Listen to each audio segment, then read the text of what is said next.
Hello everyone, so welcome to Jaydev classes for JRF in political science. कैसे हैं आप सब friend? This is Meenakshi Singh और आज हम लोग यहाँ पर डिस्कस करेंगे सोशल कॉन्ट्रैक्ट थ्योरी को। और अगर आपने अभी तक हमारे चैनल को सब्सक्राइब नहीं किया है और बेल आइकन को प्रेस नहीं किया है तो जल्दी से हमारे चैनल को सब्सक्राइब करें, बेल आइकन को प्रेस करना ना भूलें। इससे क्या होगा, जब भी मैं कोई न्यू वीडियो आप लोगों के लिए लेकर आऊंगी उसका सबसे पहले नोटिफिकेशन आपको आएगा। सो चलिए आज की क्लास में हम लोग डिस्कस करने वाले हैं सोशल कॉन्ट्रैक्ट थ्योरी को, और ये मोस्ट इंपॉर्टेंट थ्योरी है सोशल कॉन्ट्रैक्ट थ्योरी। जब हम सोशल कॉन्ट्रैक्ट की बात करते हैं तो सोशल कॉन्ट्रैक्ट अगर आप देखोगे तो एक समझौता है ना, एक समझौता जिसके अंदर अगर आप देखोगे सभी लोग सहमति से क्या करते हैं, अपने अधिकारों का त्याग कर देते हैं, है ना। तो ये हो जाता है सोशल कॉन्ट्रैक्ट। तो सोशल कॉन्ट्रैक्ट थ्योरी जो थी सभी थिंकर्स ने अलग अलग उसमें दी। अगर आप देखो जॉन लॉक, ठीक है, बीच में है प्रधोन, फिर आपके रूसो,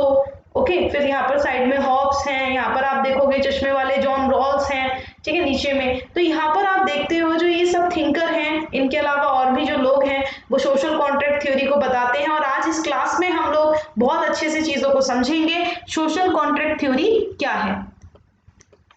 थॉमस हॉब्स के अकॉर्डिंग अगर हम बात करें सोशल कॉन्ट्रैक्ट थ्योरी की, तो इन्होंने एक तरह से जो स्टेट ऑफ नेचर को बताया कि स्टेट ऑफ नेचर कैसा था। इन्होंने जो नेचुरल स्टेट था, है ना, तो यहाँ पर अगर आप देखोगे इन्होंने जो ह्यूमन नेचर था इनके अकॉर्डिंग जो ह्यूमन नेचर है यानी मानव स्वभाव, तो मानव स्वभाव आप सबको पता ही है, ये बुरा बताते हैं। कैसा बताते हैं? लोभी है, ठीक है, बहुत ज्यादा, मतलब एक तरह से लालची है, स्वार्थी है, ठीक है, अहंकारी है ना, ये चीजें इन्होंने बोली। अहंकारी है, लोभी है, स्वार्थी है, लालची है, ठीक है, और बिल्कुल एक तरह से मतलब सहयोग तो बिल्कुल करता ही नहीं है, ठीक है, और हमेशा शक्ति के पीछे भागता है, शक्ति की लालसा रखता है, ये सब चीजें। तो इन्होंने ना यहाँ पर जो ह्यूमन नेचर था और इनके अकॉर्डिंग जो नेचुरल स्टेट था, अगर आप देखोगे जो इनका नेचुरल स्टेट था, तो नेचुरल स्टेट अगर आप देखोगे तो इसमें स्वार्थी, अहंकारी और आत्म स्वाभिमान वाले व्यक्ति थे। उनके जीवन पर किसी ना किसी के प्रकार का नियंत्रण ना होने की वजह से ये परिणाम हुआ।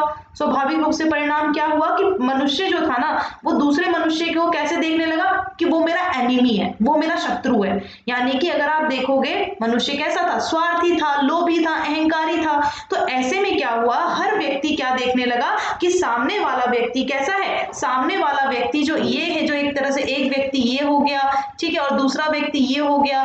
तो यहाँ पर अगर आप देखोगे तो ये जो व्यक्ति है एक तरह से, ठीक है, ये देखने लगा कि ये मेरा कैसा है, ये मेरा दुश्मन है, मेरा शत्रु है ये, ठीक है। और मनुष्य अगर आप देखोगे शत्रु के तौर पे देखने लगा, भूखे भेड़ियों के समान रहने लगा, एक दूसरे को बहुत ज्यादा हिंसात्मक व्यवस्था हो गई, है ना। मनुष्य को न्याय और अन्याय का कोई ज्ञान ही नहीं था उस टाइम, और अव्यवस्था मतलब हो गई पूरे में, मार काट, अत्याचार, इन सब का बोलबाला हो गया। और परिणाम स्वरूप ऐसी अवस्था में मानव जीवन का स्वरूप कैसा हो गया, बहुत ही ज्यादा एकांकी, ठीक है, और वो पाश्विक हो गया। यानी कि अगर आप देखोगे बहुत ही बेकार स्थिति हो गई ऐसे में। अब क्या था, अब सामाजिक समझौते करने की जरूरत पड़ी, है ना। इसीलिए क्या हुआ कि जो सामाजिक समझौता था एक तरह से, तो जीवन और संपत्ति की असुरक्षा थी, एक तरह से लाइफ भी खतरे में पड़ी हुई थी। तो इसीलिए व्यक्तियों ने इस बात को सोचा कि क्यों ना हम क्या करें, हम एक राजनीतिक समाज का निर्माण करें, एक पॉलिटिकल सोसाइटी बनाएं। इन्हीं लोगों ने मिलकर सोचा कि चलो एक पॉलिटिकल सोसाइटी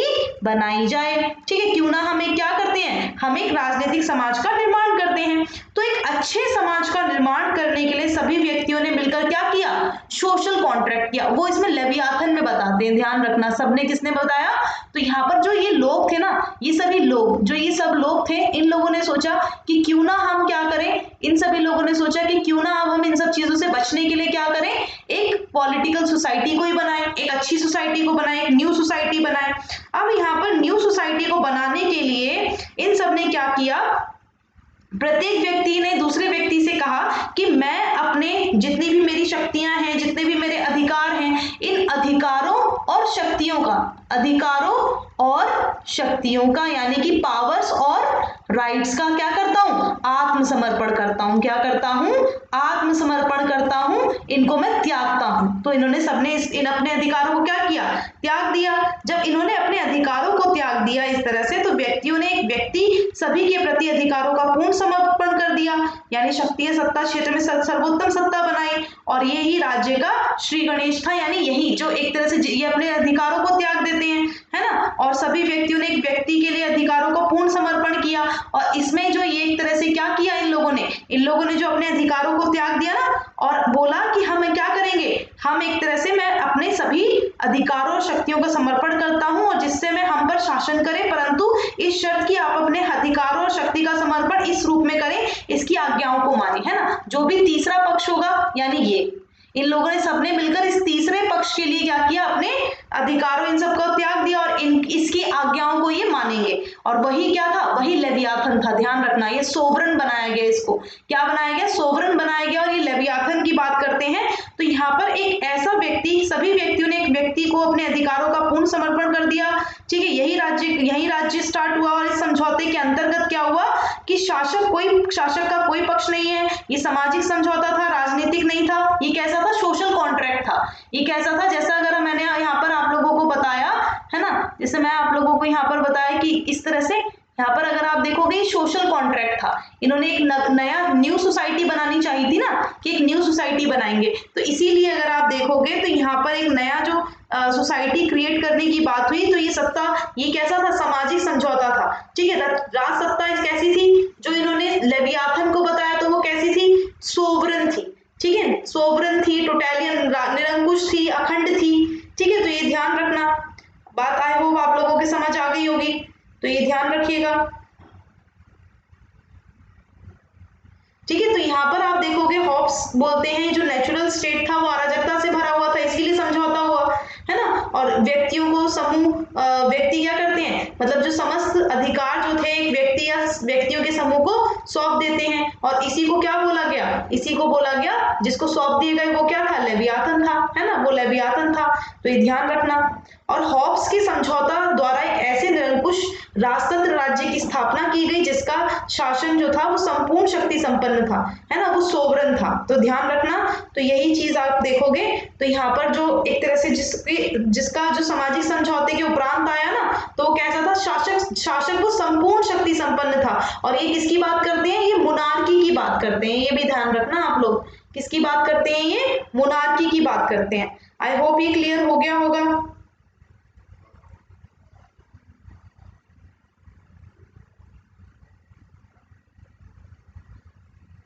एक कॉलिंगवुड है, ठीक है, आपको इनका नाम याद रखना है, ये आपके एग्जाम के लिए इंपॉर्टेंट है। कॉलिंगवुड, तो कॉलिंगवुड की बुक है न्यू लेवियाथन, ठीक है। क्या नाम है इनकी बुक का, द न्यू लेवियाथन, इनके नाम ध्यान रखना, ठीक है। तो हॉब्स से बहुत ज्यादा ये प्रभावित होकर ही इन्होंने न्यू लेवियाथन अपनी बुक का नाम रखा था। और कॉलिंग जो थे ना, कॉलिंगवुड, इन्होंने जो इस पुस्तक में समस्याओं को का क्रम में अध्ययन किया था, ठीक है। एक तरह से प्राकृतिक अवस्था की जो समस्याएं थी उनका क्रम में ये अध्ययन करते हैं। आई होप ये क्लियर हो गया होगा आप सबको, है ना। तो अब चलते हैं हम लोग नेक्स्ट, ठीक है। अब हम नेक्स्ट पर चलते हैं। तो अब हम आते हैं जॉन लॉक पर। तो जॉन लॉक की मोस्ट इंपॉर्टेंट बुक है सेकंड ट्रीटीज ऑफ गवर्नमेंट, 1689 की है ये। तो यहाँ पर अगर आप देखोगे जो जॉन लॉक हैं, तो जॉन लॉक ने लॉक अगर आप देखोगे तो लॉक जो सामाजिक समझौता बताते हैं, तो लॉक जो है एक तरह से जो इन्होंने सामाजिक समझौता बताया, तो इनके अकॉर्डिंग अगर आप देखोगे जो नेचर था, स्टेट ऑफ नेचर, तो वो कैसा था, स्टेट ऑफ नेचर मतलब एक तरह से ह्यूमन नेचर कैसा था, ह्यूमन नेचर लोग अच्छे थे, है ना। तो यहाँ पर आप देखोगे कि इसके अकॉर्डिंग अगर आप देखो जॉन लॉक के अकॉर्डिंग लोग अच्छे थे, ठीक है, लोग अच्छे थे, एक तरह से सब चीजें सब कुछ ठीक चल रही थी, है ना, सब चीजें बिल्कुल सही चल रही थी, सही क्रम में चल रही थी। लेकिन लॉक अगर आप देखोगे, लॉक ने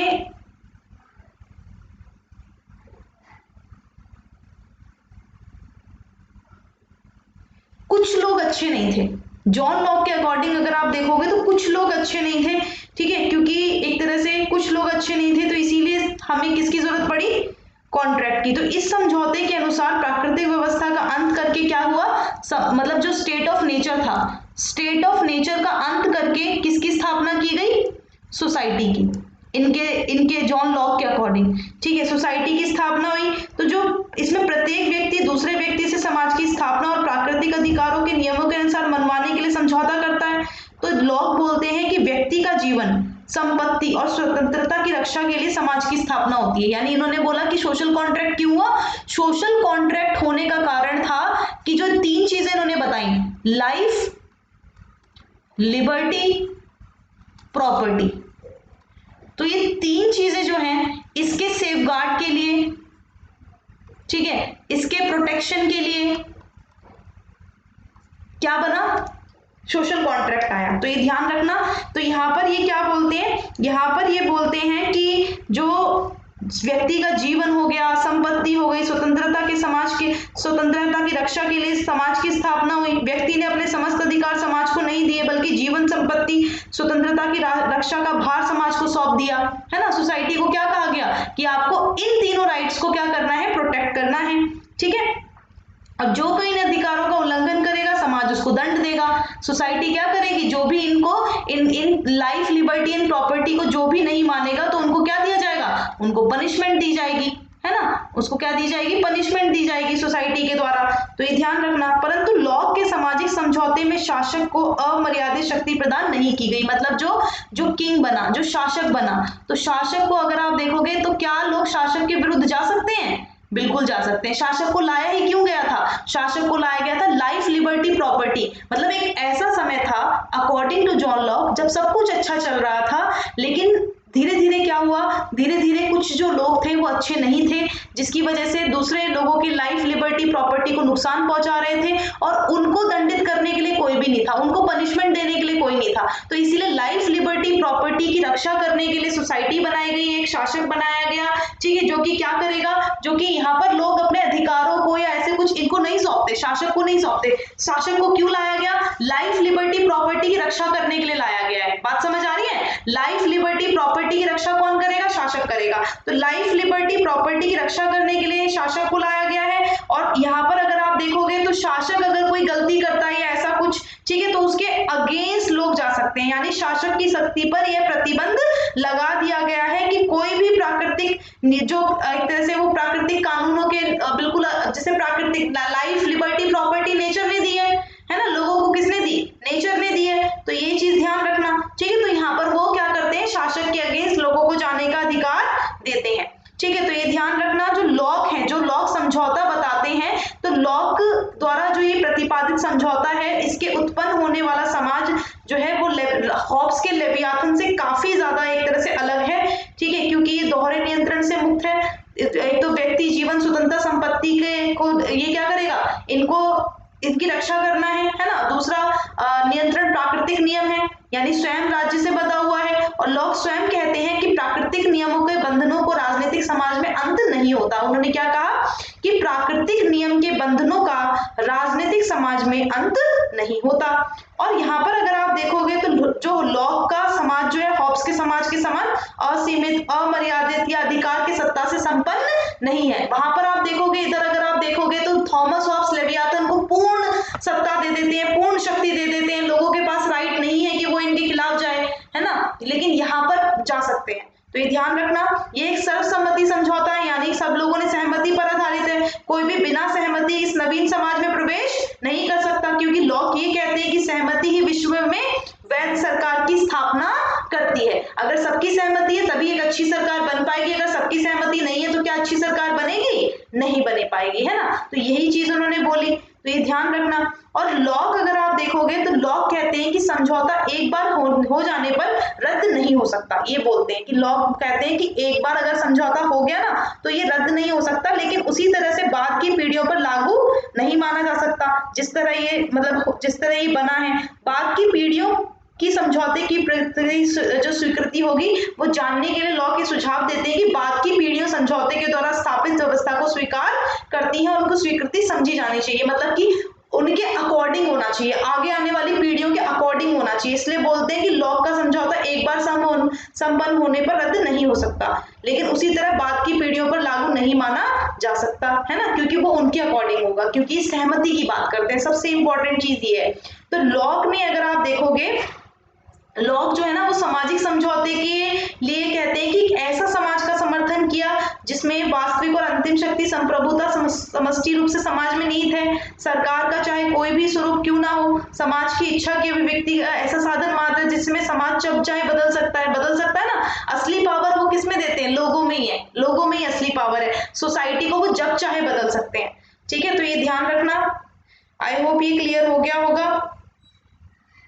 अब देखो प्राकृतिक अवस्था अगर आप देखोगे, इन्होंने जो जॉन लॉक के अकॉर्डिंग अगर आप देखोगे तो जॉन लॉक के अकॉर्डिंग ये करना ही क्यों पड़ा, है ना, समझौता करने की जरूरत क्यों पड़ी, तो ये हम देखते हैं। तो प्राकृतिक अवस्था जो नेचर ऑफ स्टेट था ना, नेचर ऑफ स्टेट जो था एक तरह से, तो कुछ ऐसी कठिनाइयां और असुविधाएं थी जिसमें लोग असुरक्षा और अशांति महसूस कर रहे थे। जैसे मैंने आपको स्टार्टिंग में बताया कि सब लोग अच्छे नहीं थे, कुछ लोग अच्छे थे, कुछ लोग बुरे थे, है ना। तो प्राकृतिक, इसमें अगर आप देखोगे वो प्राकृतिक अवस्था में भी मतलब ये अगर आप देखोगे तो प्राकृतिक अवस्था के मुख्य 3 असुविधाएं थी। कौन कौन सी? अब आप सोचोगे कि कौन कौन सी असुविधाएं हैं, है ना। प्राकृतिक अवस्था में प्राकृतिक नियमों का स्वरूप, जैसे बाढ़ आ जाए या ऐसा कुछ हो, है ना, ये मैं अपने उससे बता रही हूँ आपको कि बाढ़ आ जाए या ऐसा कुछ हो, तब भी तो लोगों को क्या होना पड़ेगा?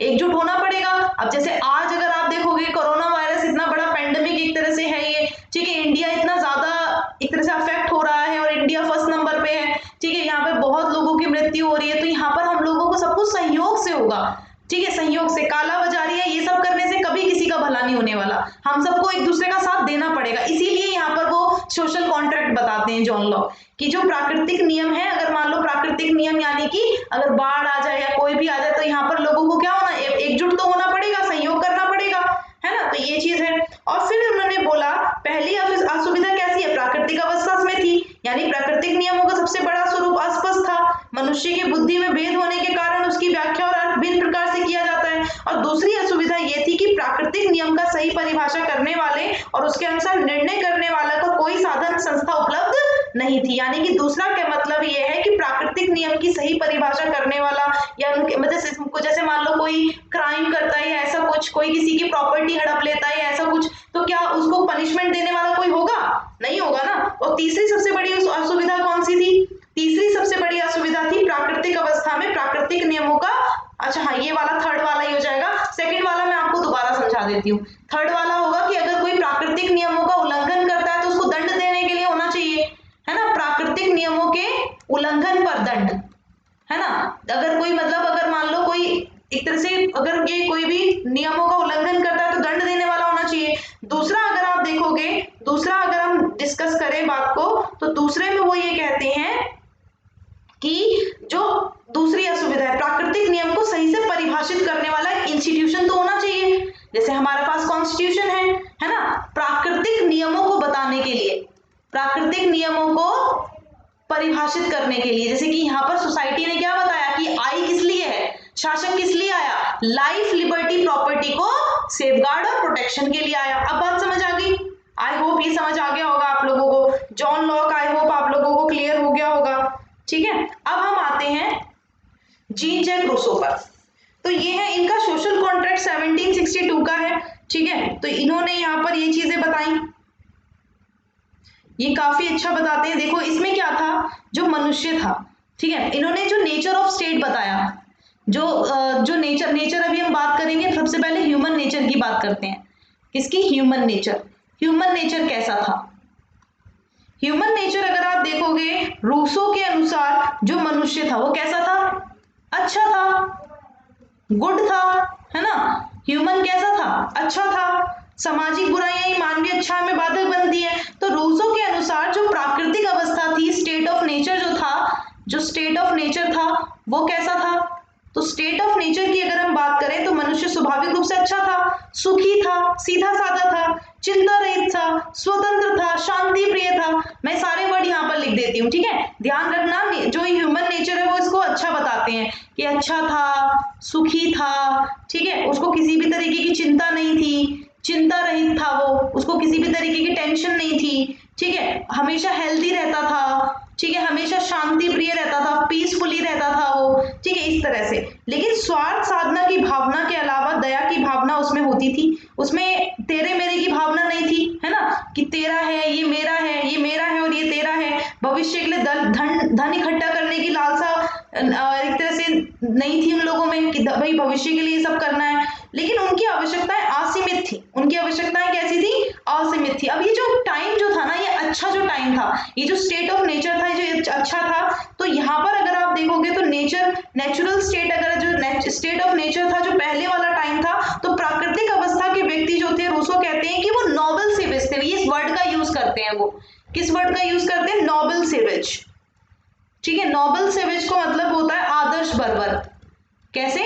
आदर्श बर्बर, है ना, ये वर्ड हो गया। तो इसमें क्या था, वो इस वर्ड का यूज करते हैं कि जो नोबल सीवेज अपने में ही इतना संतुष्ट था कि उसे अपने किसी की भी जरूरत नहीं थी, किसी की भी, मतलब वो अपने आप में इतना सेटिस्फाइड था कि उसे मतलब किसी की भी जरूरत नहीं थी, ठीक है, और ना किसी के मतलब किसी की भी जरूरत नहीं थी। वो काफी अपने में काफी अच्छा था। इसी प्रकार प्राकृतिक अवस्था में व्यक्ति भोला भाला अज्ञानी बालक की तरह, ठीक है, अपना जब जीवन व्यतीत कर रहा था, ठीक है, और ये काफी टाइम तक ये चीजें चली। लेकिन एक टाइम ऐसा आया, रूसो के अनुसार प्रकृति का नियम जो था ना, वो एक तरह से एक टाइम ऐसा आया कि ज्यादा टाइम तक नहीं चला। अब ऐसा टाइम आ गया कि सब लोग अपने इंटरेस्ट को देखने लगे, ठीक है, दूसरों से एक तरह से अपने हित को देखो, है ना, ये सब चीजें होने लगी। अब क्या था,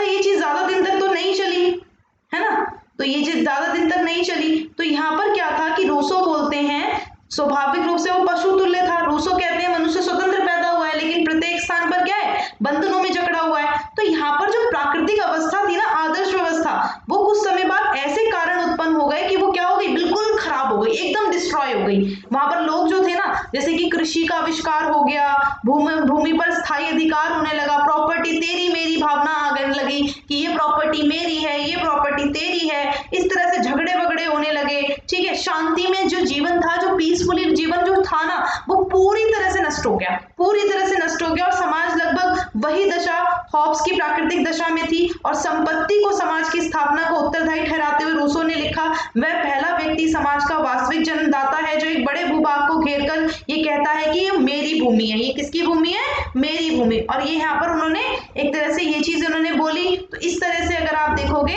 इस तरह से फिर सोशल कॉन्ट्रैक्ट करने की जरूरत पड़ी, है ना, इस तरह से सोशल कॉन्ट्रैक्ट करने की जरूरत पड़ी, क्योंकि यहाँ पर पूरी तरह से ये खत्म, एक तरह बिल्कुल नष्ट हो गया। तो यहाँ पर फिर वो जनरल विल और ये सब बताते हैं, है ना, तो ये ध्यान रखना।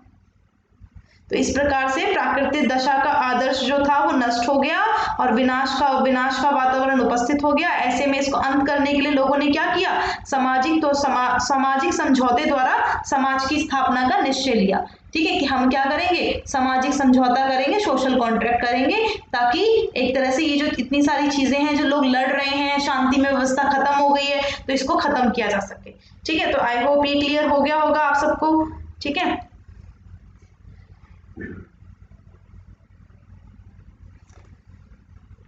अब चलते हैं हम लोग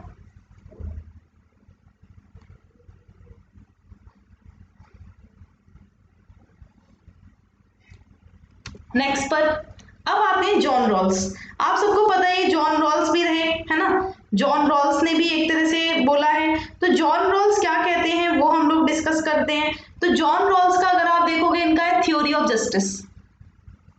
क्या है? Theory of justice. तो इन्होंने भी सोशल कॉन्ट्रैक्ट की बात की। किसने? हमारे जॉन रॉल्स ने। ये काफी ज्यादा इन्फ्लुएंस थे, काफी ज्यादा प्रभावित थे किससे? Can't say. इमनुएल कांट से काफी ज्यादा प्रभावित थे। इन्होंने थ्योरी ऑफ जस्टिस में प्रपोज किया अप्रोच, है ना, यहाँ पर। और ये किसको बताते हैं? मैंने आपको बताया था ओरिजिनल पोजीशन, मैंने आप सबको बताया था ना, ओरिजिनल पोजीशन। ओरिजिनल पोजीशन अगर आप देखोगे, यानी कि वेल ऑफ इग्नोरेंस। क्या है? Well of ignorance. तो वेल ऑफ इग्नोरेंस अगर आप देखोगे, तो वेल ऑफ इग्नोरेंस में इन्होंने क्या बताया कि कोई भी कुछ नहीं जानता। वेल ऑफ इग्नोरेंस क्या है? एक ऐसी कंडीशन है जिसके अंदर नोइंग नथिंग, कोई कुछ भी नहीं जानता, कोई भी, मैं अपनी डिग्निटी नहीं जानती, मैं अपना स्टेटस नहीं जानती, मैं अपने पोजीशन नहीं जानती, मैं कुछ भी नहीं जानती, कोई कुछ नहीं जानता इस कंडीशन में। और इसमें क्या कहते हैं कि इस तरह से जो लोग हैं उनको क्या मिल पाएगा, उनको जस्टिस मिल पाएगा, ठीक है। उनको एक तरह से जो प्रिंसिपल ऑफ जस्टिस के लिए वो ये बताते हैं, और वो यहाँ पर जो फेयरनेस की भी बात करते हैं, ठीक है। तो ये ध्यान रखना, जॉन रॉल्स का जो थ्योरी ऑफ जस्टिस है वो ओरिजिनल पोजीशन और वेल ऑफ इग्नोरेंस, ये दोनों एक ही है, ठीक है। ध्यान रखना, इसी के माध्यम से अज्ञानता का पर्दा या अज्ञानता का घूंघट, इसके अकॉर्डिंग उन्होंने बताया है, किसने, जॉन रॉल्स ने, ठीक है, ध्यान रखना। फिर नेक्स्ट आते हैं आपके पियरे जोसेफ प्रथोन। तो इन्होंने जो अपना इंडिविजुअलिस्ट सोशल कॉन्ट्रैक्ट थ्योरी दी 1851 में, ठीक है। तो ये प्रथोन जो है एक तरह से अगर आप देखोगे, इन्होंने भी बताया था क्या, इन्होंने भी बताया सोशल कॉन्ट्रैक्ट थ्योरी को। तो सोशल कॉन्ट्रैक्ट थ्योरी जो थी ना, इनकी सोशल कॉन्ट्रैक्ट थ्योरी जो है वो पॉपुलर सोवर्निटी पर बेस्ड है। किस पर है, पॉपुलर सोवर्निटी पर बेस्ड है, ठीक है, ध्यान रखना। और यहाँ पर वो क्या बात करते हैं, यहाँ पर वो बात करते हैं कि इंडिविजुअल सोवर्निटी जो है एक तरह से, तो इंडिविजुअल, यहाँ पर इंडिविजुअलिस्ट की बात करते हैं, लिबर्टेरियन की बात करते हैं, है ना। और जोसेफ, जो ये पियरे जोसेफ प्रथोन है, इन्होंने एडवोकेट किया कि सोशल कॉन्ट्रैक्ट जो है वो इन्वॉल्व नहीं करता इंडिविजुअल सरेंडिंग सोवर्निटी को। इनके अकॉर्डिंग सोशल कॉन्ट्रैक्ट जो है वो किसके बीच में नहीं होता, इंडिविजुअल और स्टेट के बीच में नहीं होता, बल्कि इंडिविजुअल एक तरह से यहाँ पर वो क्या बोलते हैं, जोसेफ प्रथोन कहते हैं कि सामाजिक अनुबंध की अवधारणा की वकालत ये करते हैं, और दूसरों के लिए व्यक्तिगत संपूर्णता संप्रभुता शामिल नहीं थी। उनके अनुसार आप देखोगे तो सामाजिक अनुबंध जो है व्यक्ति और राज्य के बीच में नहीं, बल्कि उन व्यक्तियों के बीच होता है जो एक दूसरे के साथ अपने अधिकारों को वो समर्पण करते हैं, कि हम आप समर्पण करते हैं, और प्रत्येक व्यक्ति अपने आप पर पूर्ण संप्रभुता बनाए रखता है। तो इस तरह से अगर आप देखोगे तो यहाँ पर ये पॉपुलर सोवर्निटी की बात करते हैं। बात समझ आई इन्होंने क्या बोला।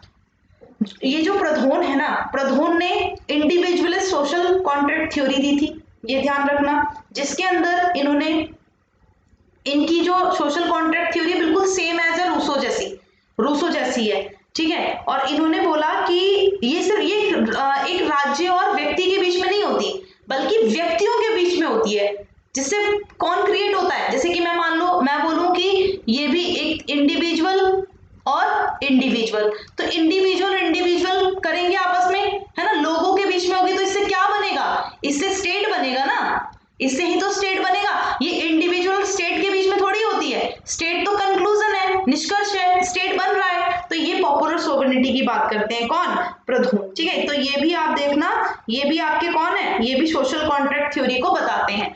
फिर आते हैं आपके डेविड गोथियर। तो डेविड गोथियर की अगर हम बात करें तो डेविड गोथियर जो है, इनको न्यू हॉब्सियन के लिए जाना जाता है, ठीक है। जैसे कि मैंने आपको बताया ना कि ये रूसो से काफी ज्यादा, इनका रूसो जैसा है, ठीक है, इनका प्रथोन का। और इनका अगर आप देखोगे डेविड गोथियर का, तो ये जो है ना, ये डेविड ग्रूथियर को अगर आप देखोगे, इनका है न्यू हॉब्सियन थ्योरी, इनका बुक है मोरल्स बाय एग्रीमेंट, और इनको जाना जाता है न्यू हॉब्सियन थ्योरी के लिए, ठीक है। इनको किस लिए जाना जाता है, डेविड गोथियर को न्यू हॉब्सियन थ्योरी के लिए जाना जाता है, क्योंकि इसके अंदर उन्होंने कॉपरेशन बताया था two independent self interest parties के बीच में। इन्होंने क्या बोला, इन्होंने कहा कि भाई जो न्यू हॉब्सियन कॉन्ट्रैक्ट के अकॉर्डिंग इसमें इन्होंने बताया कि जो इच्छुक पार्टियां होती है ना, स्वतंत्र और इच्छुक पार्टियां होती है, वो आपस में सहयोग करती हैं, और खासकर नैतिकता और राजनीति को समझने की बात आती है इसमें। और गॉथियर जो है इस तरह बताते हैं कि दो पक्ष जो है अपनी सहमति, व्यवस्था और नैतिकता पर टिके रहते हैं, और इस तरह से क्या होता है, इस तरह से सामाजिक अनुबंध हो जाता है ना, और इससे क्या बनता है, इससे स्टेट बनता है। तो ये न्यू हॉब्सियन थ्योरी ध्यान रखना है इनका, न्यू हॉब्सियन थ्योरी, ठीक है। तो ये न्यू हॉब्सियन थ्योरी हो गई। आई होप आप लोगों को ये क्लियर हुआ होगा, and thank you, thanks for watching, bye bye to all. अगर वीडियो अच्छी लगी तो जरूर लाइक करके जाएं, एंड कमेंट में जरूर बताएं कि कैसी लगी